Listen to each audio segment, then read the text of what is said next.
projects for the CXIS. However, there are concerns regarding the supply and delivery installation testing and commissioning of various X-ray screening equipment with an ABC of 72,492,000. Good afternoon, sir. Good afternoon. General requirements requires the contractor shall include in their technical proposal the documents as required by CAAP, but shall not be limited to the following: original and edited latest version of OEM equipment, technical characteristics, specifications, manuals, and brochures of the proposed products, the language that shall be used in English. Ang binigay po ng One Touch, so ang findings ko po is requirements in 4.A have not been complied with, while One Touch has submitted manuals.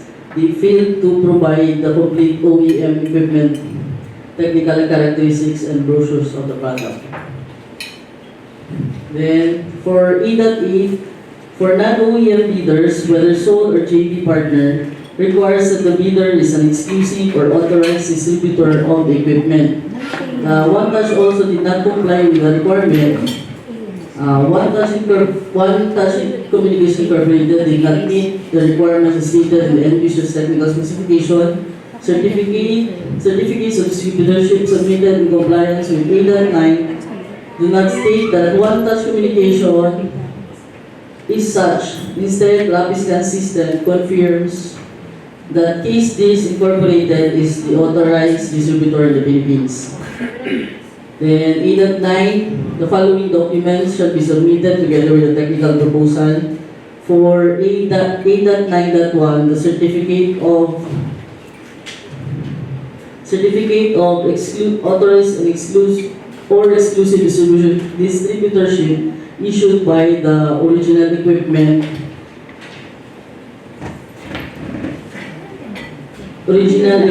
manufacturer or the OEM of the supplied equipment.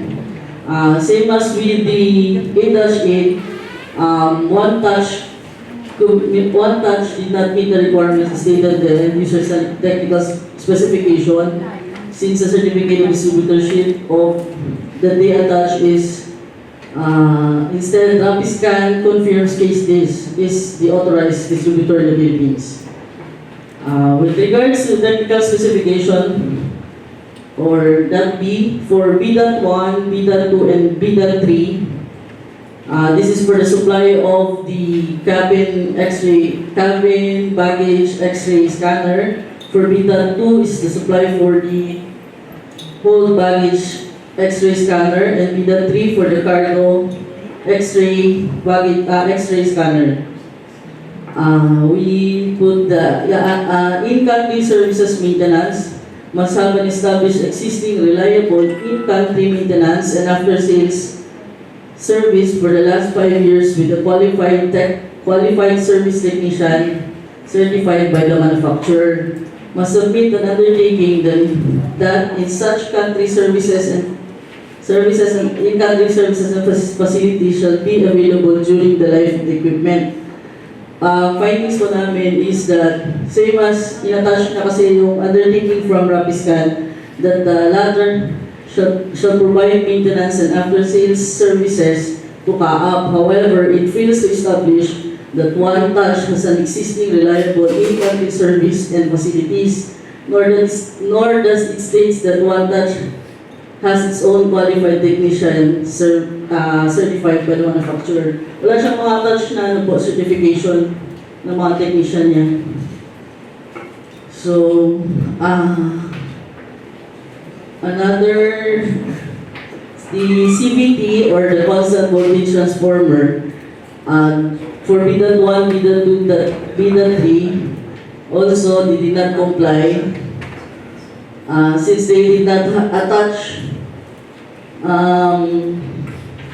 in their bid proposal for us to check the technical specification.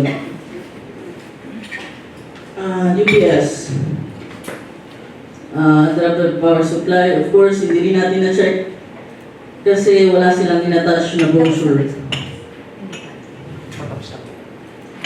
Also, with these requirements, minimum 30 minutes backup time for the UPS, of course, this is for the UPS. They should attach the brochure or pwede na po sa dapat naka-indicate yung mga ganitong specification. And next is the mandatory function must be included in the offer. Insufficient yung binigay nila documents para makita natin kung meron ito sa nila. Although nag-attach sila ng manual, I check, wala rin capability yung X-ray nila to do this. And since it's a mandatory function, I believe na hindi sila. So next is the number of photodiodes for the X-ray. Hindi naka-indicate sa nila, sa sinabmit nila na proposal. So, hindi natin makita kung compliant sila dun sa requirement natin. Since ito yung importante kasi dito natin makikita yung resolution, wala rin silang ibang in-attach na documents para maka-clarify natin na equivalent sa pinili nating technical specification. This is for the B1, this is for the cabin baggage. We need 1,400 photodiodes, and for the X-ray home baggage, we require 2,300 photodiodes. And for the cabin, cargo, we require 3,400 photodiodes. That's exact. Yung technical specs ko lang mas published ang naka-highlight in yellow. Opo sir. Ito yung sa natin sir. Tapos, ito yung comment ko na did not comply. Ito yung findings ko po, ba't hindi sila nag-comply. Ito po yung for the project ng various X-ray screening equipment with an ABC of 72,492,000 pesos.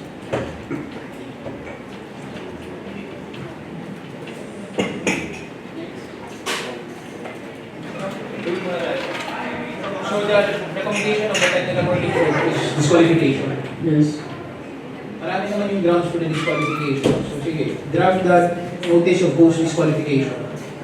Based on the rules, notice of post-disqualification allows the bidder 3 days from receipt to file a motion for reconsideration. Ang problema dyan is we cannot award pending the resolution of the period. Okay? Aware kayo ba?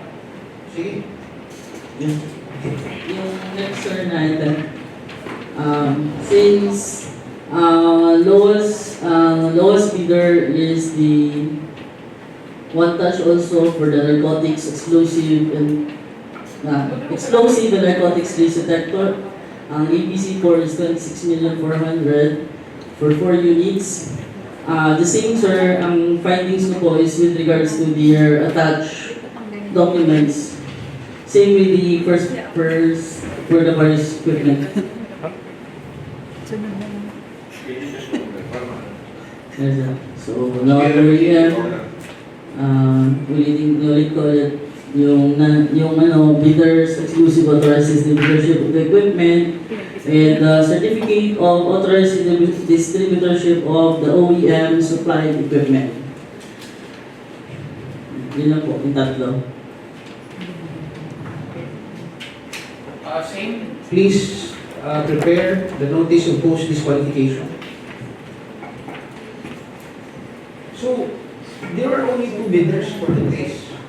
For the tracer, the DPSI was disqualified due to their schedule of requirements. So, with that disqualification, I letter to the KAAP bidding for this. Yes, sir. Mr. Chairman, yung with regards to the X-ray, you had the 30 yes. Yes, sir. The guard all electronic security systems. Tatlo yung po yung nag-bid. The lowest bidder is the one touch, the DPSI, then the Guard all. The guard all is also disqualified due to schedule requirements na kailangan natin, sir. So, ang interim leader is the guard all. Pero, kung disunod, darulit ang dati siya. Kukunin mo pa rin yung makakampas. Siya yung consider. Ang issue ko is may protest. I'm weighing kasi the Sangli team's objective on October 31. Okay? So since we've opted to issue a notice of post-disqualification, the earliest possible time that we can issue the notice of disqualification is tomorrow. Hopefully, ma-receive din kaagad ng bidder. And that gives them 3 days to prepare for their MR. So, pending, tapos sa MR niya, i-resolve na naman ng BAC yan. May-meeting tayo ulit niya to present their MR. Mr. Chair, I have a plan for that. Okay. If and when I'm quite so sure by this time, any bidder would be having find some difficulty using this equipment. Because this kind of equipment is cook as you order. Somewhere comes this from us is there will be a new sets of X-ray equipment that will be delivered to the NAIA. And we will try to work it out with the NAIA. If during the inauguration or opening of the Shanghai Airport, perhaps over a very limited period, we can still make use of the old equipment. May plan din ako. So that is already an operational issue on the part of CSI and beyond the realm of the BAC. So good that you have the plan. Kasi we have to report to the Sangli team that ito ang ating challenges sa bid. So because of what happened, the schedule cannot be complied with realistically. So let it be. Issue the notice of post-disqualification. Prepare it. Meron ko isang observation. Yes. Hindi grounds for disqualification yung hindi sila authorized exclusive. Kasi hindi siya yung procurement. Wala naman existing. So hindi grounds yun. On the contrary, Mr. Chair, ang problema natin kasi dito is, as the end user, the spirit behind this is more particular purpose. Why we have this particular parameter is, I just want to make sure, when it comes to the part servicing and maintenance and training, okay, we'll be able to get it on time. Nangyari kasi dito, ang prefer natin na issue, sino ba yung talagang meron exclusive distributorship with the OEM. Kasi pag meron pang namin dito, wala tayong relationship. Yeah, unfortunately, hindi na-participate yung exclusive eh. Let that be their defense when they file their national application. Sila na lang mag-release anong status. Basta, Colonel, I hope you are, ito procurement na tayo, so number na. But the point of this is that we contribute to the efforts on the Sangli Airport operationalization.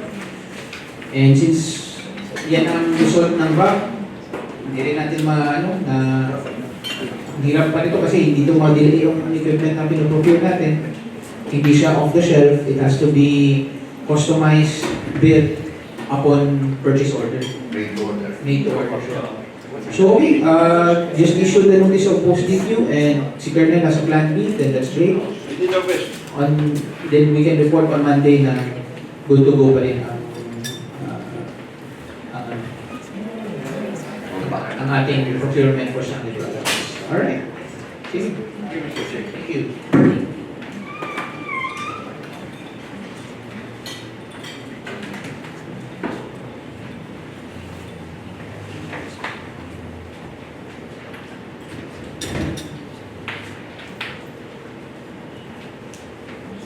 Anong next agenda?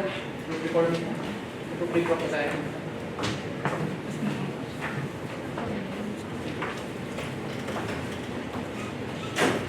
Na ang easy na yun. Ganyan lang po yan. Yung Tingnan nila lang alam mo. Para sa flat.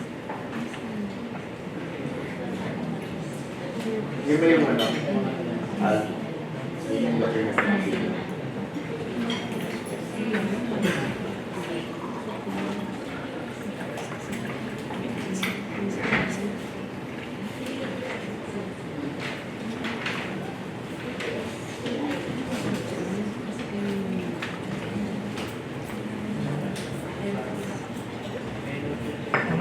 Okay, sir. Sinabihan ko siya. Kasi parang Nasa kanya, business. hindi kasi nakilala yung walang license ng kaya na. CGX din kasi. CGX yung software. So yun nga, kaso imumo na din. Kapalitan natin yung restaurant. Kasi nga plano nga nilang dati. Hindi sila plano nila. Iba ang mga idea. Walang iba. You will have to, capsule like that. You will have to write extension.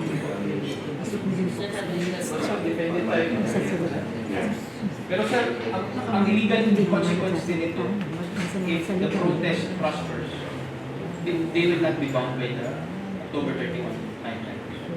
Oh, wala na yun. Wala na yun. Hindi, actually, mas natakot ako na kinuha natin sila. Tapos gano'n ang relationship nila. Tapos hindi rin nila may deliver on time. Yes. Mas So let's go with more- lang your plan B. If your plan B is much more reliable, kaya naman yung ibang nating bilita. Kapag-plan naman ang option, magano na. Sige. Basta siguraduhin ko na meron x-ray na naka-props doon sa... So, pre-prop on the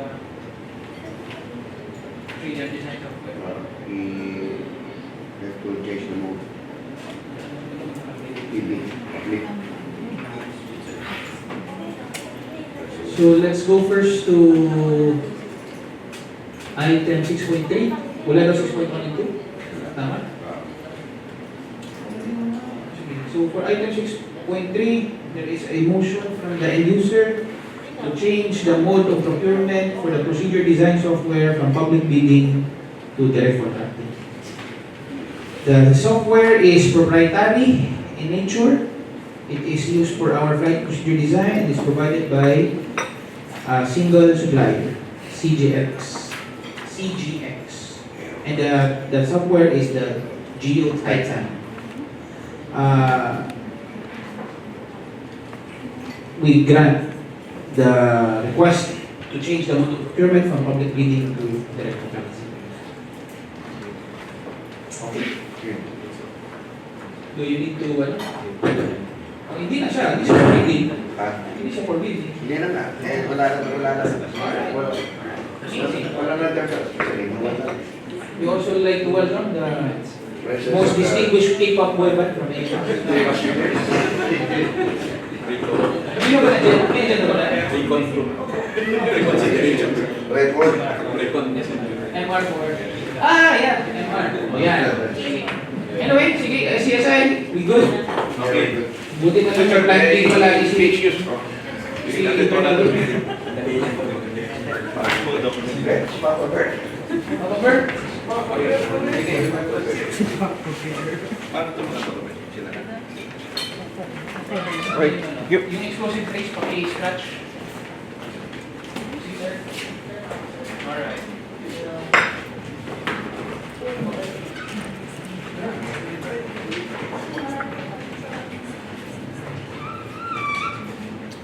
Yeah.